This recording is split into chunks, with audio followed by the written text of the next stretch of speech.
Hey guys, it's Black RB123 Ryan here, back with another Tommy gun video. And as you can see, we again have the 1927 A1 Deluxe Thompson model.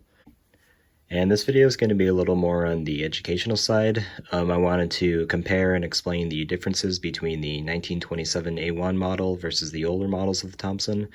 In particular, the older model I wanted to focus on was the 1921 model. And if you're wondering why don't I just compare it to the original 1927 model, well, it's because the 1927 Thompsons and the early 1928 Thompsons were just modified 1921 Thompsons. There really was no major difference aside from their functionality.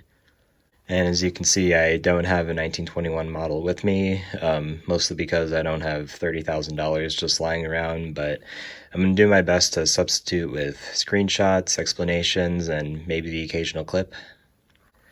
Now, I do want to point out that I am not a professional firearms historian. I'm mostly just a fanboy who knows things.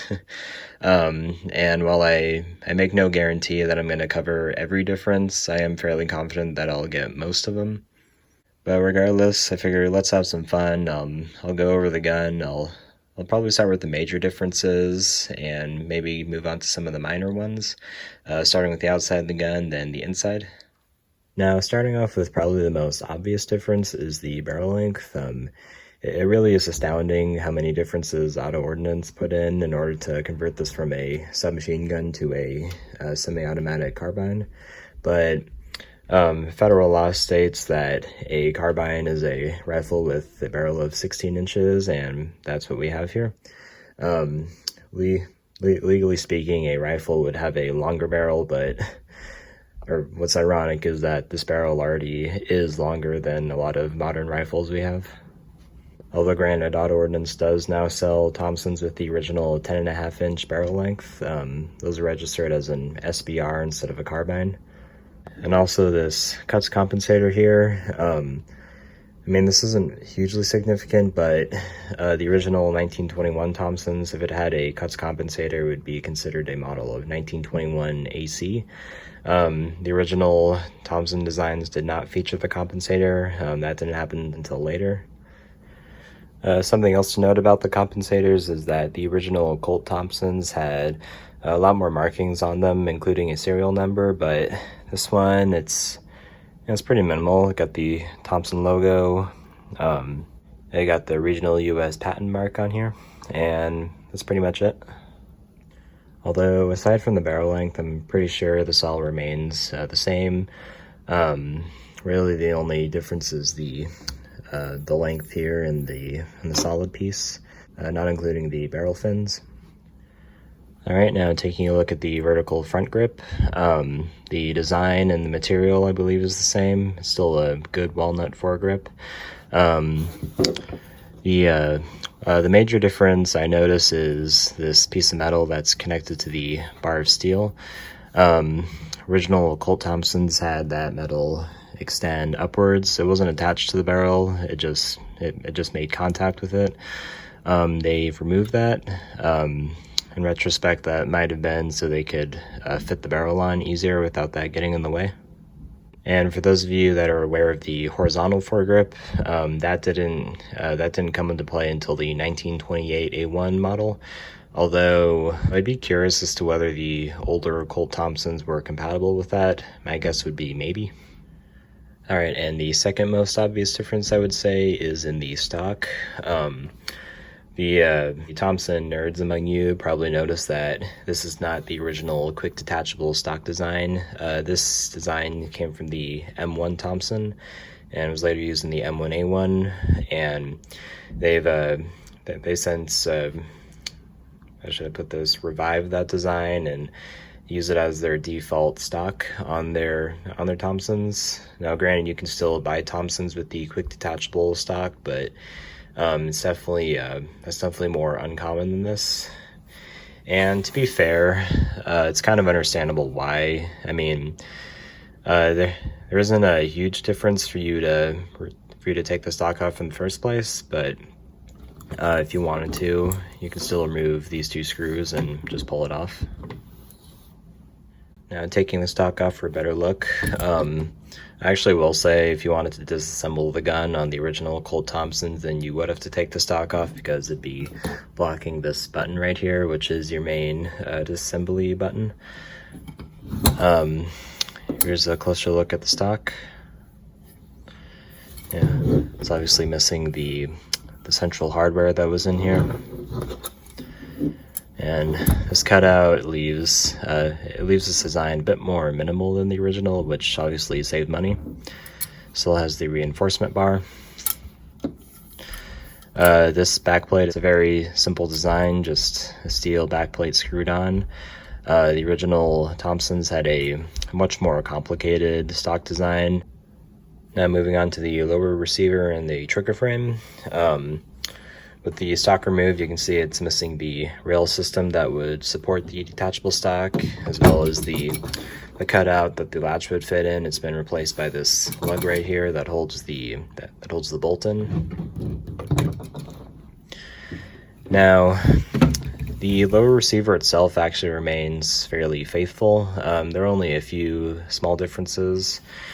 Starting off in the magazine release lever, this hole right here, I believe that was introduced in the M1 Thompson. It was either M1 or 1928 A1. And I'm guessing they put that in to give your thumb a better grip, and to its credit, it does. It does a better job than just the straight checkering on here. Obviously, the second selector switch is missing for semi to full auto, and all you're remained with is this selector switch between safe and semi-automatic fire.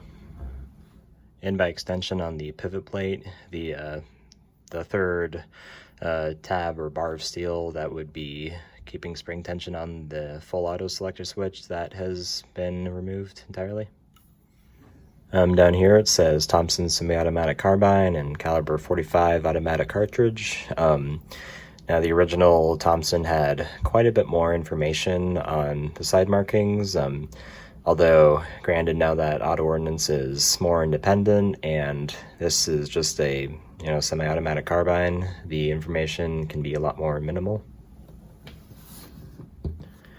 Another interesting difference is on the original Colt Thompsons, the serial number would be under the lower receiver, usually where the stock would be held in place, although on the modern models, the company name and serial number are very interestingly engraved. I'm not entirely sure how they do that, but yeah, they have it hidden under here, and you can't see it unless you start to disassemble the gun. Additionally, this whole area here, this is a lot, I don't know if you say longer or wider, simply because with this mechanism they didn't need as much room, so they could afford to add a bit more mass here. All right, now on the other side of the upper receiver, these markings are pretty much entirely different. One funny difference I find is on the original 1921 Thompson, the company location, or I guess you could say, was actually engraved over here, and the U.S. patent information was actually over here, so they flipped the two around. Auto Ordnance Corporation, that remains the same, although here it says Greeley, Pennsylvania, USA, as opposed to New York, USA. And U.S. patent information, still not entirely sure what all these rows of numbers mean, but what's actually interesting is that, again, on the original 1921 Thompson, instead of having just numbers here, they actually had dates for when each piece of individual hardware, like stuff that was designed and patented outside of auto ordnance. They had that patent date here, as well as the patent date of the actual gun. And I think on the later models, those dates extended to fit the evolution of the Thompson models. And then on top of the gun, this actually remains mostly identical. Probably the biggest difference is the actuator shape. This obviously is in a more cylindrical shape, The original 1920, or actually no, the original models of the Thompson, all the way from 1921 all the way to, I believe, 1928 A1, the actuator handle was in more of a ball shape, and you can still buy that apparently from Auto Ordnance. I don't know how you're going to do that other than ordering a model that already has it, just because I didn't see it in their spare parts, but it exists apparently. And while I definitely prefer the look of the ball actuator more, having the cylindrical shape, it does make it easier to grab, and it leaves a lot more room for checkering on here. Alright, now before I go to the internals of the Thompson, there is one more difference I want to focus on, and this is one of the most subtle differences, but it's also one of the most important differences, especially if you're trying to convert a semi-auto model to a full auto model. There's actually one more piece of preventative engineering that Auto Ordnance put in when they were presenting this, or I guess registering this to the ATF, is on the lower receiver there is actually a cutout here where the rail system would go. On the original models, this bar extension here that extended all the way to the front of the lower receiver, rather than having this extra step here. And you can probably guess that on the original upper receivers, this extra step here would not exist. It would just be a solid piece of steel. And the consequence of that is, on the original Thompsons, the upper receivers actually had a height difference of about 1/8 of an inch.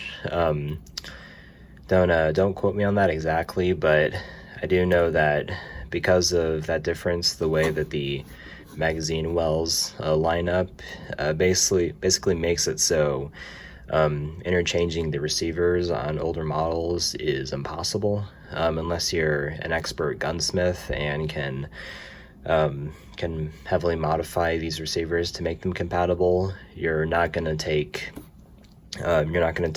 parts from an older Thompson and fit them on here. Now granted, there are some gunsmiths who do make full auto conversion receivers that will fit onto here, but those are not publicly available, and you're going to pay a pretty penny if you want to buy one. Alright, now onto the internals. This is probably the biggest difference, and not just because this is now semi-auto, but they basically had to redesign almost all the parts in here. So if you take a look inside the lower receiver, the basic, I guess, design or layout is still here.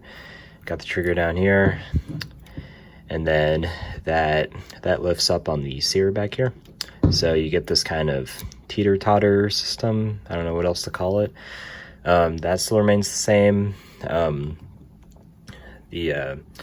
think the main difference here actually is in the sear. In the original Thompson, it was a lot bigger because, well, this just has to hold back a firing pin. The original Thompsons had to hold back the entire bolt because it was an open bolt submachine gun. The main trigger piece here, I don't know if this actually has any design differences. It actually might because of the different disconnector, but for the most part it's the same. Speaking of the disconnector, you can see this little bar of steel. That is quite a bit different to the original small disconnector that the Thompsons have, that the little piece of steel that stuck out. And essentially what this does is when the trigger is pulled all the way, this will make contact with the bolt and it'll push down and it'll reset your trigger for you. Get a closer look. When it lifts up, see it pushes this piece out of the way, and that piece is spring loaded attached to here. And that's essentially how the firing pin or the trigger mechanism will reset upon firing of the firing pin. Another interesting piece here is the bolt hold open lever. Now this was on the original Thompsons. Granted, it was a different design, mainly because it was it was open bolt and this is now closed bolt. This actually extends all the way to the back. It's got another kind of teeter-totter system, and when the bolt's all the way back, this tab lifts up and it holds the bolt back. The original design was a lot more simplistic, especially in terms of length. Like, they had to make extra special cutouts to actually cram all this in here. Another interesting design is on an original Thompson, after you run out of ammo and replace the magazine, a trigger pull would actually bring the lever back down. Not so on the semi-auto models. One last thing I'll point out is the Lyman rear sight back here. This is interesting because the design is slightly different if you look at the older Thompson models, but functionality, it's pretty much exactly the same. Adjusts just fine. One main difference is that the cutout for the rear sight back here, that was actually moved up here instead of down here. Now the upper receiver and the bolt mechanism that went into that did go under heavy reconstruction. And if you take a look inside here, see you got the bolt here, the firing pin is housed within.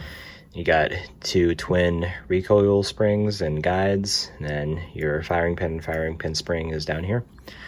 Now, I believe this design, much like the stock, was taken from the M1 models. One of the main purposes of the M1 model was to reduce cost. Obviously, during World War II, more of these had to be produced and assets had to be conserved, so cutting down the cost of these guns helped the effort tremendously. Although when comparing the internal parts, it is quite obvious that there is a heavy redesign. Mainly this required more parts to be manufactured. The bolt itself has taken on a bit of a design. I think the front of the bolt was actually untouched aside from the firing pin. Now in the original Blitzlock models, a hammer would protrude out here, and that would go across kind of a lever system where it would activate the spring-loaded firing pin, and as long as this bolt was fully forward, the firing pin would be extended out. When we moved on to the M1 models, they switched for a fixed firing pin, which also worked just fine. And one of the major differences is this noticeably has a lack of Blitzlock system, and that's because when the M1 model came out again, they scrapped the Blitzlock system, went for a straight blowback, and again that worked just fine. And so it's missing the noticeable rails that the Blitzlock would fit into. This actuator, this is now just one piece. On the original models, a bar would extend out here, and on 1928 models and later, another block of steel would be attached to that, just to reduce the rate of fire. I don't think the recoil guide and the recoil springs were the same, at least not to what they are now, but the firing pin system, the spring, and then the guide for that, I think that design still remains the same. Pretty different from the plunger system that the original Thompson had. Taking a look inside the empty upper receiver, same deal. It's a milled out piece of steel. This gun is machined, not stamped, which is partly why it's so expensive. And this day and age, it's actually, for a while now, it's been quite rare to have a gun that was machined instead of stamped. But the basic shape still remains the same, especially the cutout on the bottom here. Although one interesting thing is that the cutouts for the piece of spring steel that went inside the gun is actually still there. It's missing the spring steel and its felt recoil pads, but it's interesting that they kept it in. Another thing it's missing is the cutout in the front, the cutout for the Blitzlock, because when it would go forward, it would slide up or I guess, slide down if it was facing that way. But yeah, that's gone just to make room for the new internal parts. Another interesting difference corresponds to the disassembly of this gun. The original Thompsons had a much simpler separation of the receivers, because all you would do is push this button down, hold the trigger down, put this in full auto mode to prevent the internal parts from locking up on the bolt, and then you would just slide it back. Although, that being said, because of all the extra cutouts in here, the button will actually get caught on this piece of the sear right here. And you hold the trigger down so it doesn't get caught here, but when it gets caught here, you have to take your tool, lift this button back up in order to get the two halves separated. Personally, I find it to be one of the most annoying differences, but as long as you know what to do, it's not too bad.